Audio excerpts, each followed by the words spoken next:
국제적으로 인정받은 북한이 보유한 남다른 기술은 도대체 어떤 것들이 있는지 알아보겠습니다. 최근 지난 7월에 모스크바에서 열렸던 세계 서커스 예술제에서 북한이 우승을 했습니다. 미국의 인기 애니메이션에 외주 작업을 한 정황이 포착됐다고. 애니메이션 외주 작업이 북한에서 가능해요?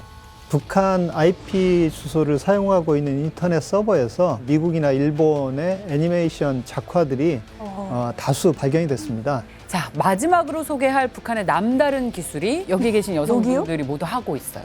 저도요? 자, 바로 이겁니다.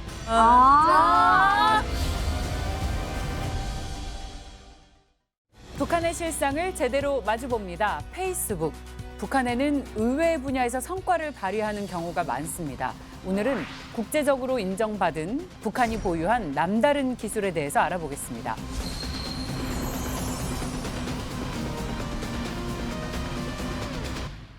오늘 함께할 전문가 통일연구원의 오경섭 박사님입니다. 어서 오세요.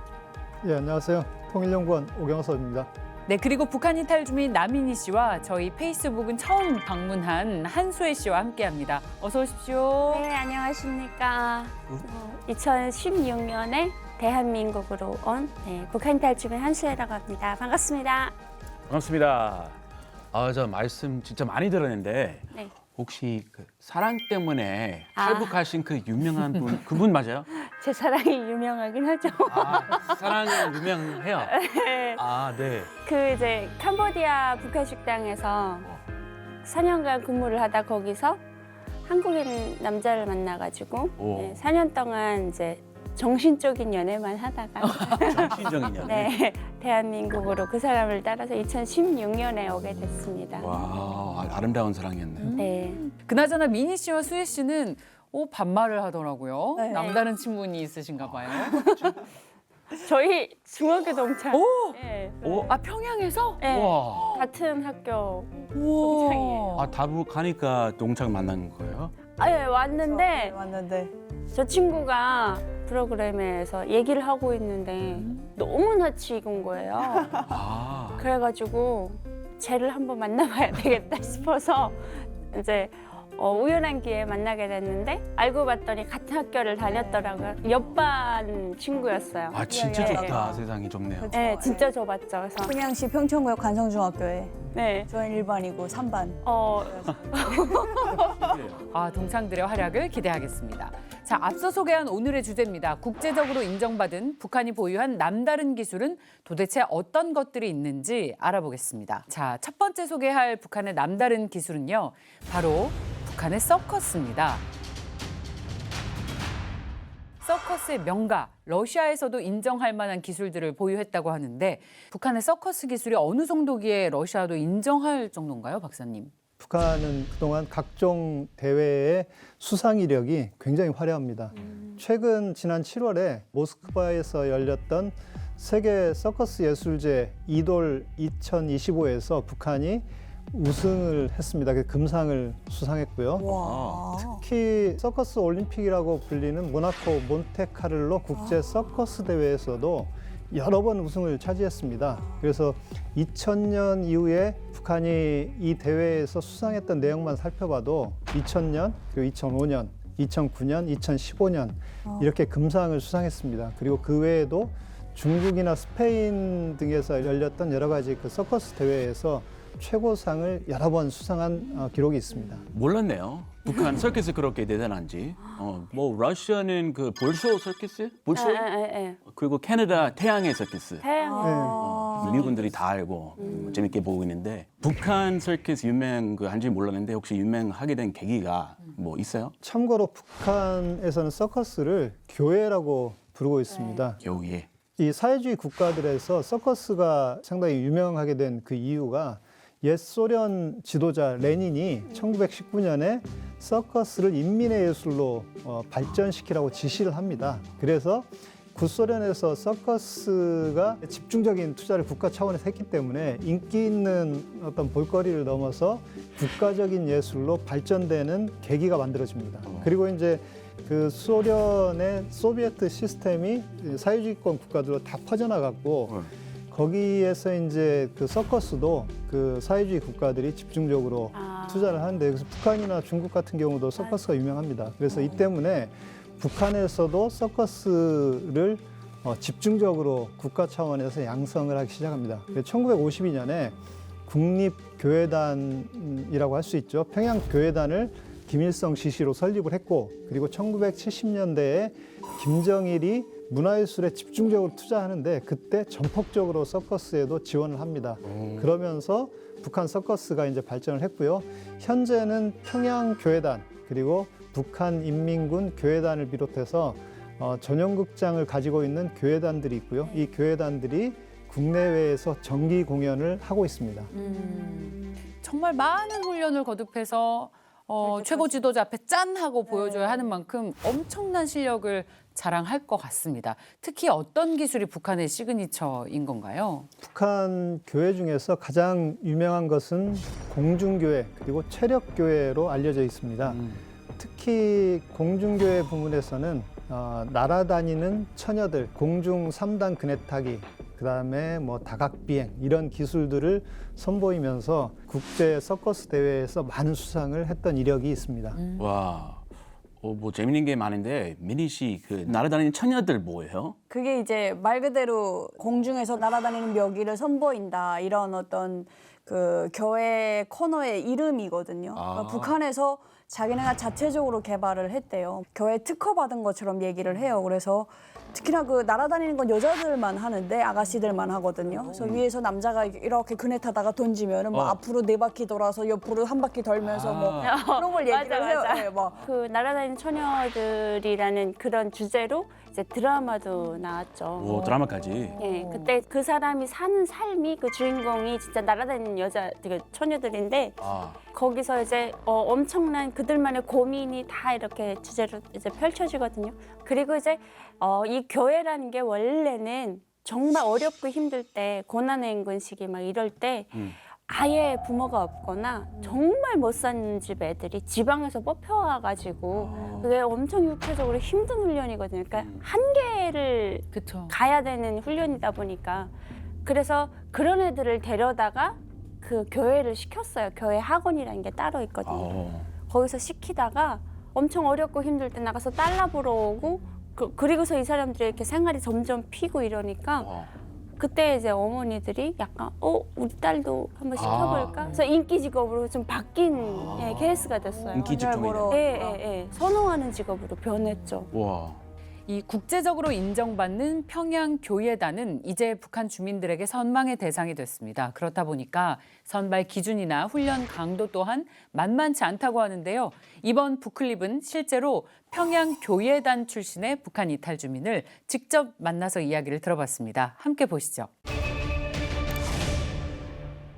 화려한 의상과 날랜 몸놀림, 시선을 사로잡는 각종 고개까지 떨어질 듯 말 듯 아슬아슬한 묘기에 보는 이들의 마음까지 떨리게 하는 이들이 있습니다. 국제대회에 나가 실력을 인정받은 북한의 최고 인기 스타, 평양교회단입니다. 세계 교회 축전이 되게 많습니다. 몽테카를로 교회 축전이라는 것이 되게 유명한 축전인데요. 거기에서 1등도 몇 번씩 하고 중국 교회 축전에 가서도 금상을 많이 받았습니다.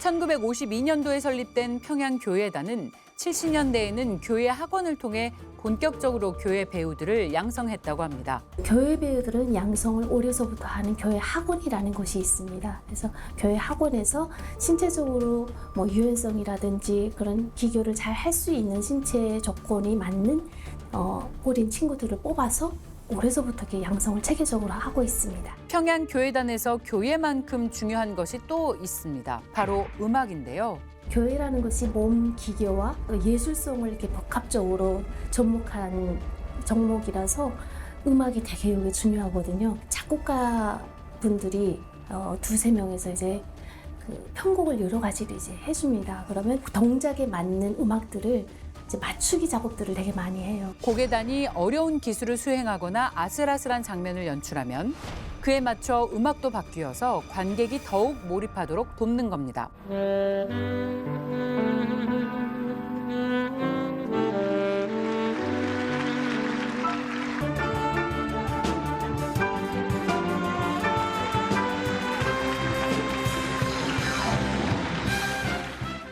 이토록 뛰어난 실력을 보유한 평양교회단이 우리나라에서 공연한 적이 있었는데요.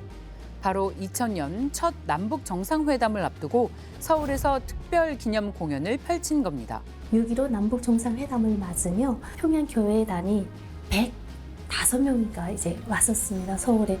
그래서 2주간 서울에 체류하고 있으면서 잠실체육관에서 이제 20일 정도 공연을 했었던 것 같아요. 제가 기억에 남았던 거는 마지막 공연의 그 정막 때 우리의 서울은 통일을 불렀는데 관객들이 같이 그 노래를 합창을 하면서 너무 감동적이었던 순간이었어요. 그래서 그때 어떤 생각을 했냐면 통일되면 다시 한번 서울에 한번 오고 싶다 이런 생각을 했습니다. 국제사회에서 인정받는 평양교회단이 다시 한번 우리 땅에서 공연하는 날이 오길 바랍니다. 이렇게 인기가 많다 보니까 연예인 콘서트장 가듯이 교회 배우들을 보려고 극장에 가는 사람들이 많은 것 같네요. 혹시 가보셨나요, 민희 씨도? 네, 저도 TV로만 계속 보다가 그러니까 정기 공연이 있다는 걸 알아가지고 보러 갔었거든요. 그래서 2010년도인가 그때 갔었는데 평양에서. 네, 평양교회극장에 갔었어요. 근데 진짜 신기하긴 하더라고요. 그러니까 TV로만 보던 사람들을 또 보니까 되게 뭔가 연예인 보는 그런 느낌이 나기도 했었고 의상이 그 TV에서 봤을 땐 몰랐었는데 직접 가서 보니까 엄청 화려하더라고요. 반짝반짝하죠. 엄청 반짝반짝반짝하고 그래서 와 되게 신기하다 막 그랬던 적이 있습니다. 보수적인 북한 사회에서 그런 의상을 입은 여성을 네. 공개적인 장소에서 본다는 것 자체가 좀 충격적이었을 그렇죠. 것 같아요. 그래서 그 입장료 같은 경우에 한 3,000원 정도 했던 걸로 기억을 하거든요. 3,000원. 예, 한 달 월급이 한달 넘는 월급 돈이에요. 이상이네요. 오, 비싸네요. 예, 근데도 이제 많이 가요. 특히 남자들이 많이 가요. 예쁜 여자들 보려고. 북한 남자들, 다 남자들 똑같군요. 저는 그냥 이제 문을 이렇게 베란다 문을 열면 앞에 교회극장이 있었거든요. 그래서 맨날 놀러 다녔어요. 그 교회극장 그 건축 양식이 되게 특이해요. 육각형으로 된 그 이제 양식이 이렇게 3개가 있어요. 거기서 주로 공연이 다 이루어지고 안에 들어가면 그냥 대리석으로 쫙 깔려 있거든요. 그리고 제일 신기했던 게 북한은 여름에 엄청 더워요. 근데 교회극장 안에는 에어컨을 틀어서 오, 진짜요? 좋네요. 그리고 이 바닥이 그 원형 원형 원형 무대거든요. 이 바닥이 여느 때는 막 나와서 이제 뭐 띠고 널고 막 이런 데다가 여름에는 이 바닥 쭉 밀면 밑에 수영장이 돼요. 수영장. 네. 우와. 겨울에는 그게 이제 빙상장이 돼요. 맞아요. 빙상. 다용도네요. 네, 거기에 가장 가고 싶은 이유가 저희 동네 애들은 다 알거든요. 거기 교회 보러 가는 게 아니고 사실은 아이스크림 먹으러 가는 거예요. 아이스크림. 아이스크림이 너무 맛있는 아이스크림 파는데 근데 그 맛을 대한민국에서 찾았어요. 있어요? 진짜? 그 아이스크림이 뭐냐면 메로나. 메로나 맛이었어요. 멜론 맛. 네. 멜론 맛. 미국에서도 잘 팔려요. 그럼 미국에서도 인기라던데. 대세예요. 그러니까요. 그래서 너무 반가웠죠. 그 스웨이 씨는 예전에 아리랑 무대에도 썼던 거 들었거든요.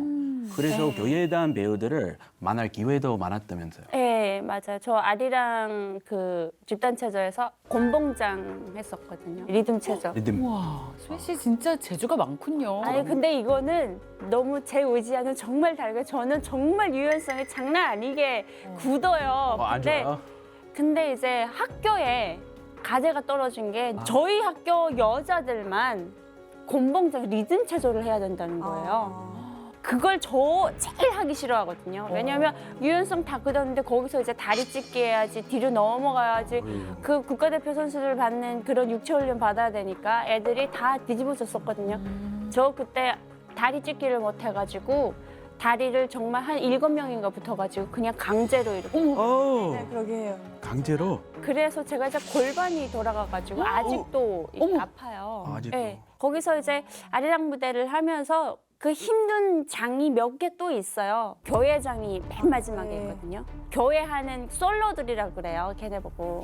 걔네가 끝에서 끝에다가 이제 와이어줄 매달아 놓고 여자애가 이렇게 옷을 입고 뒤에다 날개를 엄청 큰 날개를 이렇게 무지개 날개를 타고 슝 하고 이제 지나가야 돼요. 우리 그 짚라인 타듯이 지나는데 속도가 장난 아니에요. 근데 문제는 그냥 지나가면 좋겠는데 그 이제 중간중간에 이만한 불륜 있잖아요. 륜. 그거를 그냥 막 이렇게 놔요. 그걸로 슝 지나가는데 문제는 이 뒤에 날개가 불에 닿으면 불이 확 타거든요. 그래서 그것까지 계산을 해서 날아가야 돼요. 그래서 그게 제일 우리는 막 아짜아짜 하거든요. 막 야 저거 떨어지면 어떡하냐 막 그러는데 그게 아닌 게 아니라 저희 다음 기수에 사고가 크게 난 거예요. 그래서 가다가 뚝 떨어져가지고 바로 그 대낮에 추락사해서 그 애들 다 보는 앞에서 그냥 그렇게 죽었어요? 네, 죽었어요. 그래서 그거 막 다 위에 사람들 잘려나가고 그 정도로 그래요. 예, 힘든. 그럼요. 원래 근데 저 아리랑 처음에 할 때는 불까지는 없었어요. 그냥 이제 날개 달고 날아다니는 거였는데 그때도 사고는 있었어요. 그러니까 원래 사고가 있으면 이게 없어져야 되는 게 맞는 거잖아요. 위험한데. 근데 김정일이 한 번 와서 보고 저거 멋있어. 멋있다 하면은 없앨 수가 없는 거예요. 그리고 간부들이 좀 더 충성 경쟁을 하기 위해서 불까지 갖다 넣는 거예요. 그러니까 이 희생자는 그 일반 그 참여하는 그 사람밖에 나올 수가 없는 거죠. 말도 안 돼요. 자, 워낙 위험한 기술이니까 부상 문제들이 늘 따라다녔을 것 같습니다. 박사님, 근데 그럼에도 불구하고 북한 당국이 홍보 목적으로 꾸준히 이용을 하고 있는 것 같아요. 북한이 각종 대회에서 수상했던 건 물론이고 외국 순회 공연을 다니는 평양교회단 같은 경우는 국가 차원에서 전폭적인 지원을 받고 있습니다. 그래서 이게 두 가지 정도 효과가 있는데요. 첫 번째는 이 서커스를 통해서 북한 체제를 선전하는 효과를 거둘 수 있기 때문이고요. 두 번째는 이 서커스가 또 관광 상품으로 활용되면서 관광객을 상대로 한 외화벌이로 활용이 됩니다. 그렇기 때문에 북한 정권에서 이 서커스를 전폭적으로 지원하고 있습니다. 아닌 게 아니라 저희 그 보면 광장에 항상 100대 버스가 이렇게 쫙 와 있었어요. 근데 이 100대 버스가 뭐냐면 우리나라 관광버스 전세 내는 그 관광버스인데 똑같은 게 100대가 있어요. 그래서 이제 어릴 때니까 애들끼리 막 이렇게 가요. 외국인 볼 일이 없잖아요. 근데 문이 열리고 이제 우리 크리스 같은 이제 코쟁이 아저씨들이 내리면 코쟁이들이. 네, 내리면 헬로 극이인 애들이 막 헬로 막 이러고 그리고 이제 문이 열렸는데 아시아 아저씨가 딱 내리면 니하오 니하오 중국 분이었네. 예. 중국 사람밖에 못 들어온다고 생각을 하니까 니하오 막 그러면서 막 쫓아다니고 그랬던 기억이 나는데 외국인들한테 되게 달러를 비싸게 주고 그 로열석을 팔았던 것 같아요. 3천 원보다 훨씬 비싸겠네요. 그렇죠. 그래서 거기 이제 그냥 중국 사람들 뭐 이제 다 러시아 사람들 뭐 이렇게 쫙 앉아가지고 보고 기사에 나오는 거 보면 이 사람들이 뭐 우리식 사회주의의 우월성을 보고 갔다더라 뭐 이러면서 선전용. 엄청 선전용으로 이제 얼굴 모자이크 처리 전혀 안 하고 이제 그런 경우를 많이 보고 자랐죠. 외국인들에게 VIP석을 팔면서 외화벌이 수단으로 서커스를 이용하고 있다라는 네. 말이었는데요. 이번에 소개할 북한의 기술은 두뇌 스포츠와 관련이 있다고 합니다. 뭘 것 같아요, 크리스? 두뇌 스포츠요. 두뇌 스포츠. 해킹. 북한 해킹들 잘하잖아요. 해킹 대회에서 또 뭐 상위권 항상 기록하니까. 해킹 대회도 있어요? 있어요. 자본주의 국가에서도 해킹 대회 있어요. 약간 합법적으로 하자. 그렇게 음지에서 하지 말고 그런 취지 아닐까요? 아니 북한에 하도 블랙 해커밖에 없으니까 음지에서만 있으니까 우리는 몰라요. 음지 아닌 곳에서 해킹들 활동하는 분들인데 해킹은 머리가 좋아야 할 수 있죠. 박사님 맞아요? 예, 맞습니다. 당연히 해킹은 머리가 좋아야 합니다. 그런데 이번은 해킹이 아닙니다. 바로 기억력 부문에서 북한이 두각을 나타낸 겁니다. 두뇌 스포츠라고 불리는 세계 기억력 선수권대회에서 북한이 2018년 그리고 2019년에 나라별 종합순위 1위를 달성했고요. 그리고 세계 신기록을 기록했습니다. 이 대회는 1991년 마인드맵 창시자 토니 부잔이 설립했고요. 매해 개최되는 전 세계적인 두뇌 스포츠 대회입니다. 50개국 이상 국가들이 참가해서 실력을 겨루고 있습니다. 우리나라는 최근 몇 년 전부터 꾸준히 참가해서 2015년에는 대회 최고상인 국제기억 대가상 수상자를 배출하기도 했습니다. 그리고 2024년 작년이죠. 세계 기억력 선수권 대회가 인증한 최고 IQ 보유자로 한국인이 선정됐습니다. 그 IQ가 무려 276이라고 합니다. 그 정도면 인공지능 IQ 아니에요? 세계 기억력 선수권 대회가 건데요. 이건 처음 알았어요. 그러면 어떤 종목을 겨루는 거예요, 저 대회에서는? 예, 말 그대로 기억력을 가지고 경쟁을 하는 겁니다. 종목을 들어보면 네. 5분 동안 주패, 카드죠. 카드 기억. 그다음에 무작위로 단어 기억. 그다음에 숫자 기억. 넘버. 그다음에 추상문의 도형 기억. 아. 그리고 얼굴하고 이름을 매칭해서 기억하는 것. 이렇게 해서 10개 정도 항목을 놓고 겨루고 있습니다. 2018년 대회 당시에 북한이 금메달 7개, 은메달 7개, 싹쓸했네. 동메달 5개, 그리고 4개의 컵을 수상하고 종목별 경기에서 4건의 세계 기록을 경신했습니다. 아 진짜. 그리고 삭스네. 대회 최고상이 국제 기억 대가상인데 이 상도 북한에서 받았습니다. 그리고 2019년 대회는 금메달 11개, 은메달 8개, 다각관광. 와. 그리고 동메달 9개, 나라별 순위는 종합 1위를 차지했습니다. 오, 1등. 예. 압도적 잘하네요. 야, 저도 이때 기사를 봤는데 역시나 북한이다라는 그래요. 생각을 했던 것 같아요. 맞아요. 그러니까 이런 딱히 돈 드는 종목이 아니잖아요. 예, 뭐 투자를 할 장비가 필요한 스포츠도 아니고 하니까 그냥 기억력 좋은 사람들을 따로 선발을 해서 집중적으로 그냥 될 때까지 시키는 거예요. 그러면 이제 이런 결과가 나오지 않나. 근데 이렇게 기억력이 타고난 사람들 말고도 일상시에도 북한은 굉장히 외울 게 진짜 많아요. 그래서 학교에서부터 시작을 해서 뭐 세상적으로 외워야 되는 거, 김정일에 대한 거, 김일성에 대한 거 그냥 토시 하나 빠지지 않고 외울 때까지 집에 안 보내거든요. 그렇기 때문에 일반적으로 기억력이 되게 좋아요, 다들. 우리는 지금 뭐 핸드폰으로 막 검색하면 되지만 북한은 그런 게 없다 보니까 다들 그냥 기억력에 의지해서 살아가거든요. 그래서 되게 저도 북한에서는 정말 외웠던 것들을 아직도 잊어버리지 않을 정도로 심지어 북한에서 그때 외웠던 한국 노래도 아직까지 다 기억을 하고 있을 와. 정도로. 아 그래서 민희 씨안 까먹는군요. 절대 안 어렸을 때부터 계속 이렇게 교육을 받다 보니까 잘하는 것 같아요. 기억력 근육이 생기는 것 같아요. 네. 아 그럼 그 중에서도 진짜 머리 좋은 분들만 나가겠네요. 이런 김일성 종합대회라고 하나요? 그 출신들 나오는 건가요? 이런 기억력 네. 대회에서? 김성중학대학이나 김제공대나 이제 평양외대, 그다음에 김영직 사범대학이라고 해서 북한의 약간 중앙대학, 좀 명문대라고 일컫는 그런 대학 출신들이 다수 이제 참여를 한다고 하더라고요. 그러고 2019년에 이제 세계 신기록을 세운 류송이라는 친구는 평양외대 출신이라고 해요. 그래서 네, 이 기록으로 기네스 기록집에 올랐다고 하더라고요. 기네스북도 나왔어요? 네. 오. 그 여자의 인터뷰 봤거든요.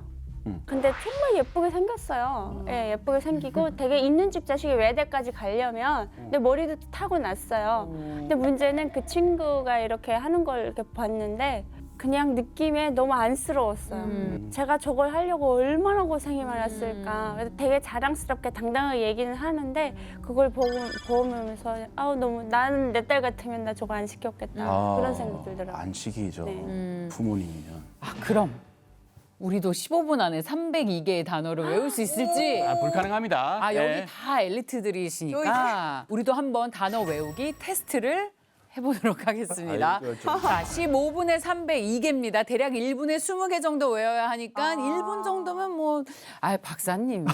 박사님이신데. 저지겠습니다. 박사님 1등. 우리 박사님 믿고 갑니다. 한 5개 외우면 많이 외우거든요. 5개도 못해. 나 2개. 자, 무작위로 30개를 추려봤습니다. 와.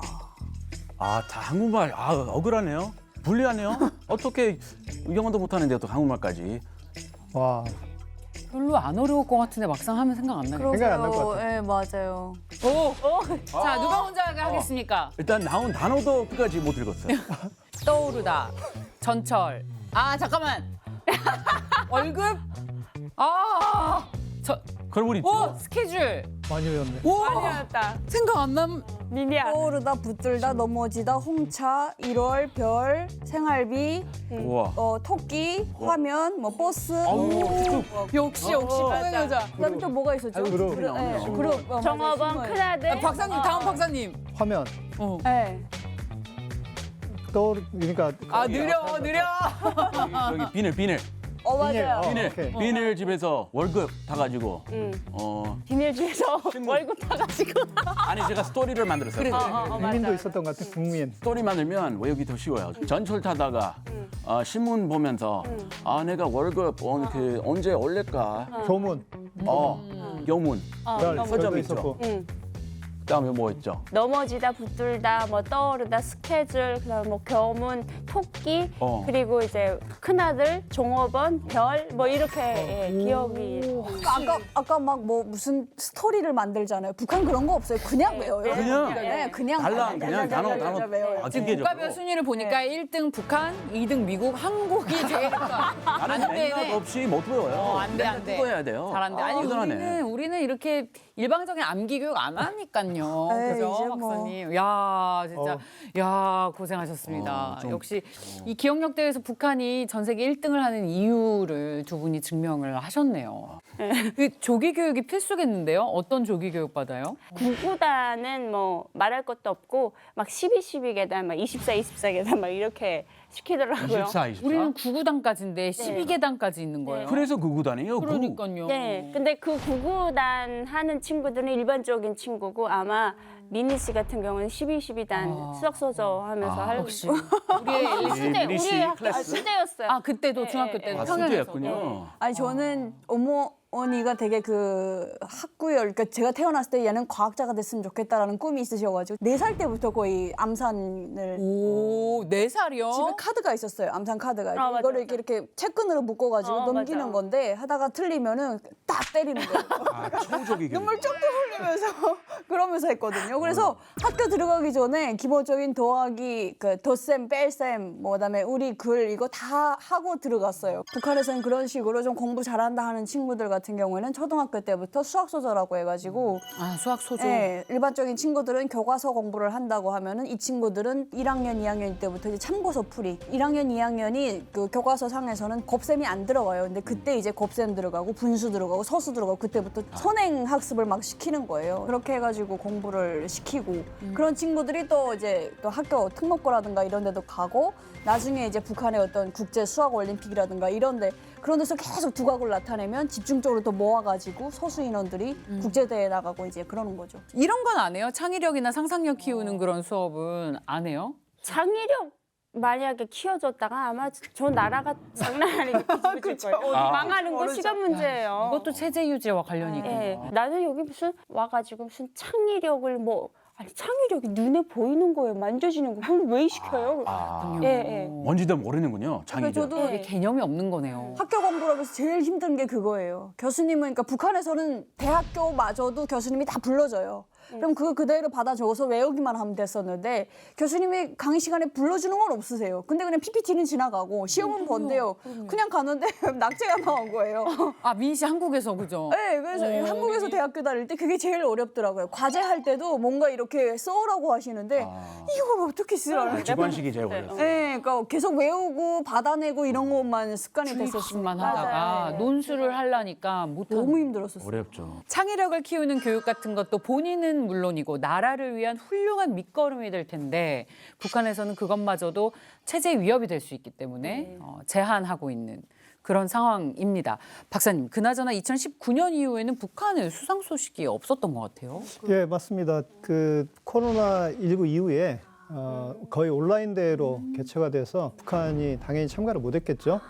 그리고 2023년 8월 이후에 북한이 이제 국경 개방하고 나서 오프라인 대회가 열렸습니다. 32회 대회가 열렸는데 그때에도 참가를 안 했고 그다음에 2024년 작년이죠. 33회 대회에도 참가를 안 했습니다.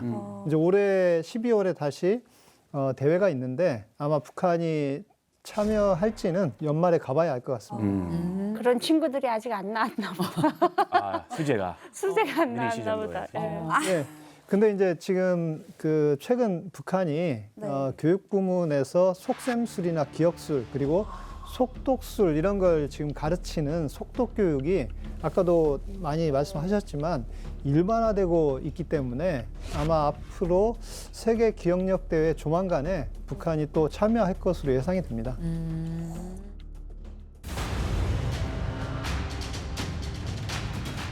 지난해입니다. 미국의 북한 전문 분석 매체 산팔로스에서 놀라운 보고서를 공개했습니다. 바로 북한이 미국의 인기 애니메이션에 외주 작업을 한 정황이 포착됐다고 밝혔습니다. 굉장히 놀라운 뉴스 아닌가요? 이 대북 제재 중에서 그것도 애니메이션 외주 작업이 북한에서 가능해요, 박사님? 그 산팔로스 보고서를 보면 북한 IP 주소를 사용하고 있는 인터넷 서버에서 현재 방영 중이거나 또는 방영 예정인 미국이나 일본의 애니메이션 작화들이 다수 발견이 됐습니다. 그리고 또 일부 문서 파일에는 중국어로 쓰인 작업 지시사항하고 그걸 한국어로 번역한 내용이 포함되어 있습니다. 그러니까 이제 중국에서 미국이나 일본으로부터 하청을 받아서 다시 이걸 북한에 재하청을 준 것으로 추정을 하고 있습니다. 실제로 이 해당 IP들이 북한과 인접해 있는 중국의 단둥, 그다음에 다롄, 선양 이런 쪽에서 접속한 사실이 있었습니다. 이렇게 볼 때 실제로 많은 그 애니메이션 작업에 참여하고 있는 것으로 추측이 됩니다. 이때 공개된 미국 애니메이션의 정체이 듣고 깜짝 놀랐어요. 혹시 인빈시블이라는 작품 들어보셨나요? 인빈시블이요? 인빈시블. 무한능력. 무적, 천하무적. 슈퍼맨 같은. 예. 아 그래요? 네, 이거는 뭐 전 세계 원탑 슈퍼히어로의 아들, 슈퍼히어로 지망생이라는 얘기인데 이 작가님 15년 넘게 잘 써가지고 OTT에서 지금 나오고 있거든요. 이것도 북한에서 넘어가다니. 오, 아니 그렇게 유명한 그 미국 만화를 북한에서 뭔가 했다니까 굉장히 기분이 되게 묘해요. 뭔가 미국 하면은 디즈니 엄청 유명한 만화들만 만들어내는 곳인데 왠지 그런 데서 약간 북한을 인정한 건가? 약간 그런 기분이 들기도 하고 오, 되게 신기합니다. 그래서 북한의 그 애니메이션 같은 경우에는 대부분 다 사이육 만화영화 촬영소에서 만들어지는데 이것도 역시 거기서 한 거 맞나요? 예, 맞습니다. 그 산팔로스에서도 4.16 만화 영화 촬영소로 추정을 하고 있습니다. 그리고 이곳이 이제 과거부터 웨어브리 수단으로 소련이나 프랑스, 이탈리아, 중국 등에서 일감을 받아서 애니메이션 제작 하청 업무를 진행했고요. 실제로 대북 제재에 발각돼서 이탈리아 업체 같은 경우도 제재를 받고 벌금을 부과받은 사실이 있습니다. 총 11개 스튜디오를 지금 운영하고 있고요. 약 300편 9개 작품을 제작한 것으로 알려져 있습니다. 이거 외주 제작을 그렇게 많이 했다니 정말 대단하네요. 그런데 북한 애니메이션은 본 적이 없어서 그 실력 어느 정도 제가 감이 안 오거든요. 그렇죠. 뭐 대단한가요, 실력이? 제가 영상을 하나 준비했는데요. 최근 북한에서 만들어진 3D 애니메이션입니다. 호동왕자와 낭랑공주인데요. 오, 괜찮은데? 대박이다. 애니메이션 수준이 굉장히 높아요. 막 입체적이고 되게 색감이 너무 예쁘고 많이 발전됐네요. 북한에서 이제 그 뭐 여러 가지 애니메이션들을 또 많이 나오는데 장편 애니메이션도 많이 또 만들더라고요. 그래서 거주몽이라고 그 고구려를 세운 거주몽에 대한 애니메이션도 만들어가지고 그것도 역시나 이렇게 3D로 만들어서 또 내놨다고 하더라고요. 그래서 옛날보다 확실하게 그 기술이 많이 좀 또 높아진 느낌이 드는 것 같아요. 네. 근데 생각해보니까 우리 뽀로로 네. 원래 시작은 남북 합작품이었잖아요. 맞아. 대한민국 작품 아니에요? 남북 합작품이었어요. 합작이에요? 시즌 1. 맞아요. 그래서 생각해보니까 그러면 그때부터 북한의 애니메이션 제작 실력이 꽤 괜찮았으니까 합작품으로 뽀로로라는 작품이 나온 거 아니겠습니까? 그렇게 생각하면 아까와 같은 그런 3D 만화 영화를 충분히 제작할 수 있는 역량이 있구나라는 결론이 나오네요. 그러면 이번 북클립에서는 4.16 만화 영화 촬영소에서 해외 하청 업무를 담당했던 분의 이야기를 통해서 어떤 외주 작업을 했는지, 현재 북한의 작화 실력은 어느 정도인지 알아보도록 하겠습니다. 북한에서는 70년대부터 다양한 애니메이션을 제작해왔습니다. 소년 장수, 고주몽 등 역사를 배경으로 한 시대물부터 다람이와 고슴도치 같은 전쟁 만화, 일상에서 과학으로 문제를 해결하는 영리한 너구리 같은 여러 만화 영화를 만들어 왔는데요. 자연스러운 움직임과 사실적인 묘사로 최근 큰 인기를 얻고 있다는 만화 영화 호동왕자와 낭랑공주 또한 이곳에서 제작했습니다. 바로 4.16 만화 영화 촬영소입니다. 고주몽, 허동왕자랑 낭공주 이런 민족성을 부각시키고 그리고 또 그것을 해서 애국심을 줄 수 있는 이런 것들을 국내용으로 제작을 하고요. 그리고 80%는 프랑스, 이태리 쪽에서 애니메이션을 하청받아서 제작을 합니다. 4.16 만화영화 촬영소의 만화영화는 자연스럽고 살아있는 듯한 움직임이 특징인데요. 그 비결은 무엇일까요? 직접 동작을 해보고 이를 참고해 그리다 보니 자연스러운 움직임과 생동감이 살아난다고 하는데요. 비법은 그뿐만이 아닙니다. 15일 정도면 한 작품 끝내요. 한 30분짜리. 그러면 이제 그 이후에 기량 발표회라는 걸 해요. 그동안에 본인들의 기획력 아니면 형상 능력 이런 것들을 사람들 앞에서 발표하는 거죠. 보여주고 아니면 그런 거 없으면 그냥 스케치나 그림 작품을 전시하기도 하고 이런 기량 발표회들 진행합니다. 근데 주로 국내에서는 뭔가 모티프가 될 만한 게 없어서 해외 애니메이션들 가지고 발표를 많이 해요. 특히 디즈니 거를 많이 활용하죠. 꾸준한 실력 검증과 더불어 해외 유학까지 보내서 새로운 기술도 익힌다는데요. 해외에 배우러 나가면 3D 애니메이션 그리고 합성 기술 이런 것들을 배우러 최근 들어 나가는데 근데 예전에는 굳이 나가지 않아도 책으로 다 배워요. 책 다 있어요. 근데 한국 책에 한국 책 그거를 한국말로 되어 있으니까 그대로 따라하죠. 수준 높은 만화 영화를 선보이다 보니 해외 애니메이션 제작사들도 북한 기술자들을 찾는다고 합니다. 해외에서는 SEK로 불리고 있어요. 요거는 이 나라에 가서 서로 협의하면서 진행해야 되겠다 하는 건 나가서 하고 또 나가서 진행한다고 해서 전반 작업을 다 하는 게 아니라 몇 명이 나가서 펀치까지만 하고 그리고 기본 모든 작업은 들어와서 진행하고 근데 엔간에서는 거기서 그냥 주제만 던지면 북한 내부에서 시나리오부터 모든 거를 다 그냥 북한 내부에 들어와서 다 합니다. 해외 하청 업무를 담당하는 경우 특별한 혜택도 있다는데요. 인건비는 똑같은데 배급이 다르죠. 배급이 신쌀 배급을 지원해주고 그리고 매달 식용유 한 병, 소고기 1kg, 설탕 1kg 이렇게 줘요. 그리고 1년에 한 번씩 TV, 냉장고, 세탁기, 자전거 이 중에서 일을 얼마나 했냐에 따라서 그 중에 하나를 가질 수 있죠. 그래서 되게 부지런히 열심히 합니다. 그리고 집도 줘요. 집도. 결혼하면 그리고 아기를 낳으면 또 해외에도 나갈 수 있는 기회는 있고 그리고 좀 청년들이 좀 특혜가 있다 그러면 이제 외국 영화를 마음껏 볼 수 있죠. 그 소리를 놓고 허가받아서 그래도 합법적으로 볼 수는 있죠. 2000년대에는 우리나라와 공동 제작에 나서기도 했습니다. 심청전을 배경으로 한 왕후 심청과 선풍적인 인기를 끌었던 뽀롱뽀롱 뽀로로의 초기작이 남북에 함께 만든 작품입니다. 한국 만화를 하면서 좀 놀라웠던 게 캐릭터들이 너무 단순해요. 그러니까 이제 북한은 사실주의 미술을 강조해서 국화체로 그리는데 이거 뽀로로는 그리다만 것 같단 말이에요. 그리고 동그랗다 말았잖아요. 다 동글동글하고. 그래서 한마디로 좀 쉬웠어요. 뛰어난 기술력으로 독자적 역량을 보여주는 북한.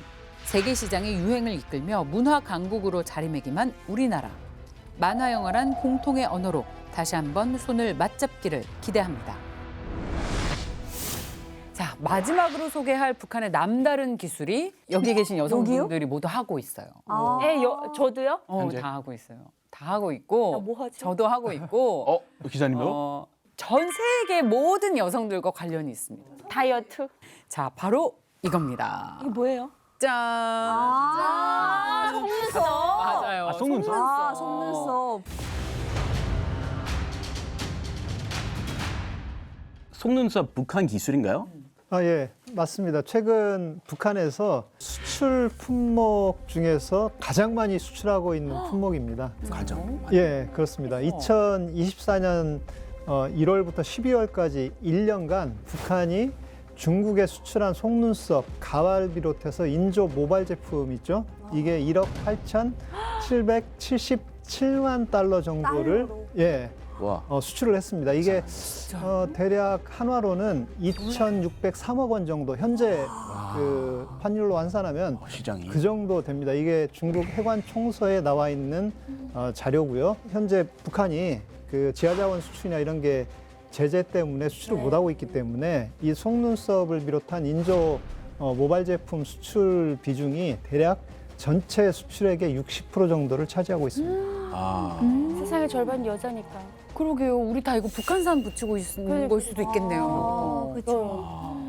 혹시 그때 지금 대북 제재 때문에 수출하지 못한 제품 많지는 않아요? 이거는 해당이 안 돼요? 예, 그렇습니다. 그 북한이 유엔 안보리 대북 제재로 인해서 지하자원, 그러니까 철광석, 석탄 유명하죠. 네. 그다음에 의류 이런 걸 포함한 섬유 제품 같은 경우도 지금 수출이 다 차단돼 있습니다. 그래서 기존의 북한의 주력 수출품들은 거의 수출이 안 된다고 보면 됩니다. 그래서 지금 새롭게 이 제재를 피해서 수출하고 있는 품목이 가발, 속눈썹을 비롯한 인조 모발 제품이고요.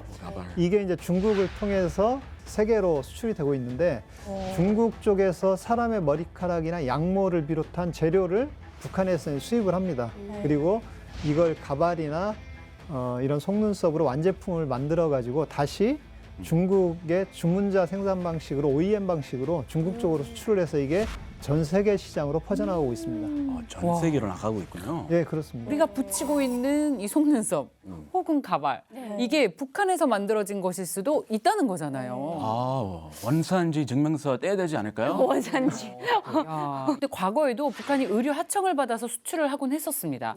그런 거 보면 손으로 꼼꼼하게 하는 것들을 북한이 잘하나 봐요. 네, 아무래도 이제 노동력이 또 저렴한 것도 있지만 이렇게 기술이 높다 이런 얘기를 저도 멀타에 갔을 때 그 중국 사람들이 하는 얘기를 많이 들었는데 제가 멀타에 나가서도 봉제 공장에서 일을 했지만 그 봉제 공장에서 일을 하기 위해서 나가기 전에 북한에서 봉제 공장에 가서 봉제 기술을 배웠던 적이 있어요. 한 몇 달 다니면서 배웠는데 가서 일하면서 보니까 일감이 끊이지 않고 들어오는 거예요. 운동복 그런 것들을 주로 이제 만드는데 너무 막 알록달록하고 컬러풀이 막 되게 컬러풀하고 되게 예쁘고 그래서 이게 북한에서 판매되는 건 아닌데 이건 뭐냐 물어보니까 중국에서 받아오는 거라고 하더라고요. 그러고 보니까 북한에서 이제 봉제 공장 같은 경우에는 밤새 가동하는 경우가 되게 많아요. 집에 안 보내요. 그냥. 예, 야간 막 엄청 하는데 그런 공장들을 보면은 대부분 다 중국에서 주문을 받아가지고 내보내는 그런 업체들이더라고요. 북한 여자들이 손재주가 되게 좋은 것 같아요. 손끝이 야무지다라는 얘기를 저도 여기 와서 많이 듣거든요. 근데 어릴 때부터 그러니까 여자는 여자다워야 된다 해가지고 막 뜨개 배우고 그렇지, 자수 배우고 이런 거를 많이 했단 말이에요. 그 손기술이. 예, 그러니까 집에서 이제 가정주부로 계시는 엄마들이 뭐를 시작했었냐면 주인이 하나 있어요. 이 주인이 중국에서 대방을 잡아가지고 여기서 일감을 받아와요. 대방이라는 건 무역을 얘기합니다. 거래하는. 예, 중국 쪽에 있는 사람을 잡아서 비즈니스에서 일감을 막 가져왔는데 그 일감이 처음에 뭐였냐면 코바늘 뜨개였거든요. 그 실을 다 가져와서 자기가 알고 있는 가정주부들한테 다 푸는 거예요. 그러면서 이제 도안을 하나 주면서 이렇게 좀 떠서 가져와라. 가져오면 내가 내 일부를 줄게. 그러니까 엄마들이 앉아서 하루 종일 시간이 있으니까 그거 앉아서 계속 뜨는 거예요. 근데 이게 생활의 달인에 나와야 될 게 안 보고도 떠요. 안 보고도. 그 정도로 대단한 잘해. 손기술이에요. 그래서 이거 하나 후딱 뜨는 거를 정말 이게 손기술이 빠른 사람, 손 빠르다고 하잖아요. 그런 사람들은 하루에 한 장 다 뜨거든요. 와. 그러니까 하루에 1분을 벌 수 있는 거예요. 쏠쏠하네요. 그리고 이제 요거 코바를 들어왔다가 두 번째 뭐 들어왔냐면 자수가 들어온 거예요. 우리 대한민국 한복 맞출 때 이제 12폭 치마자락이라고 하잖아요. 이 밑에 꽃수가 쫙 있어야 되거든요. 이 꽃수를 이 한 폭에 하나 넣는 게 한 16시간 걸려요. 근데 그 16시간을 정말 등어리가 휘도록 앉아서 바느질 해가지고 그걸 벌어야 그게 일불이었어요. 한 땀 한 땀 다. 예, 한 땀 한 땀. 예, 그 정도로 그거에 대해서는 누구나 다 할 수 있는 그래서 돈을 그래도 벌 수 있는 그런 좋은 일거리였죠. 혹시 가발이나 속눈썹 같은 것도 만들어 봤어요? 저는 만들어 보지는 않았는데 제 친구가 그 친구가 간호학교를 다니고 있었어요. 그래서 이제 졸업하고 잠깐 이제 취업 준비를 하고 있던 중에 집에서 쉬고 있는 거죠. 그래서 가끔씩 가서 보면은 가발처럼 생긴 걸 갖다가 막 한 올에 한 올이 엄청 하는 거예요. 근데 진짜 이거는 왜 하냐? 그러니까 이거 하면 돈을 준대요. 그래서 이거 뭐 얼마나 주냐? 그러니까 이거 하나를 다 완성하면은 뭐 15만 원인가 뭐 그렇게 준대요. 근데 딱 봐도 머리 뭐 얼마 커 보이진 않잖아요. 야, 이거 할 만한데? 그러니까 해봐라 그러는 거예요. 근데 진짜 눈이 빠질 것 같더라고요. 그럼요. 예, 엄청 하루 종일 몇 시간 해도 요만큼 막 요 정도 막 동전 크게 할까 말까 해서 며칠을 하는데 한 40일 정도 만에 자기는 한대요. 근데 정말 잘하는 사람들은 뭐 좀 한 달 만에 하나 하기도 하고 그런다고 하더라고요. 그래서 근데 이거는 대체 어디에 나가서 파는 거냐? 북한 장마당에는 가발을 안 팔거든요. 아, 가발 안 써요? 안 팔아요. 그리고 북한엔 대머리도 되게 많은데 그 사람들 다 그냥 대머리로 다녀요. 안 가리고 살아요. 네, 안 왜 가발 안 돼요, 왜? 가발 쓰면 아마 저기 잡혀가요? 그러니까 변장했다고 해가지고 잡혀갈 아, 거예요. 위장술. 예, 불법. 예. 그래서 가발 절대 착용도 안 되고 가발 쓰는 사람도 없는데 제가 물어봤죠. 이건 누가 쓰는 거냐? 그러니까 이거 중국으로 보낸대요. 그래서 이제 그렇게도 하는구나 하고 되게 그때 놀랐던 기억이 있어요. 한국에 와서 본 중국산 옷, 가발, 속눈썹 이런 것들 보면 이거 북한에서 만들었나? 이런 의심이 갔었던 적이 있다 없다. 결혼할 때 한복 맞추잖아요. 한복 맞추러 이제 시어머니랑 같이 한복집에 갔어요. 갔는데 이게 이렇게 팔섬에 여기에 이렇게 자수가? 네, 자수가 있고 그리고 여기 가슴 부분에 이렇게 있는데 딱 봤는데 엄마가 넣던 그 자수 그거 디자인이 너무 똑같은 거예요. 저는 알겠거든요. 이걸 딱 봤는데 그때 어머니가 넣으셨던 이 자수의 기법이랑 너무 똑같은 게 있는 거예요. 그거 보는데 한복 맞추러 갔다 너무 울컥해가지고 이거를 내가 이렇게 돌아 엄마가 혹시라도 낯설 수 있는 이 한복을 내가 입고 시집을 간다고 그게 되게 감정이 오매요. 너무 뭉클한데요. 네, 우리 엄마가 나섰으면 좋겠었던 그러니까. 것 같아요, 마음이. 네. 예, 그 평양시 봉제공장은 저렴한 인건비 때문에 대략 지금 인건비가 3에서 5달러 정도 예, 된다고 합니다. 그래서 이게 이제 국제 시장에서 경쟁력을 당연히 저가하기 때문에 이제 확보할 수 있고요. 그런데 이제 문제는 유엔 대북제재 결의안 2375호가 이제 2017년에 발효됐는데 그 이후에 섬유 제품 수출이 완전히 금지됐습니다. 그래서 OEM 방식의 섬유 제품 수출을 못하게 되어 있습니다. 그 자리를 지금 비제재 품목이라고 할 수 있는 속눈썹, 수염, 가발을 비롯한 인조 모발 제품들이 대체를 하게 됐습니다. 아, 비제재군요. 예, 그리고 이 북한산 인조 속눈썹들은 중국 산둥성 펑두시에서 미국이나 브라질 그리고 러시아 등으로 지금 수출되고 있고요. 이 산둥성에 있는 이 핑두시는 세계 인조 속눈썹 산업의 중심지로 불리고 있습니다.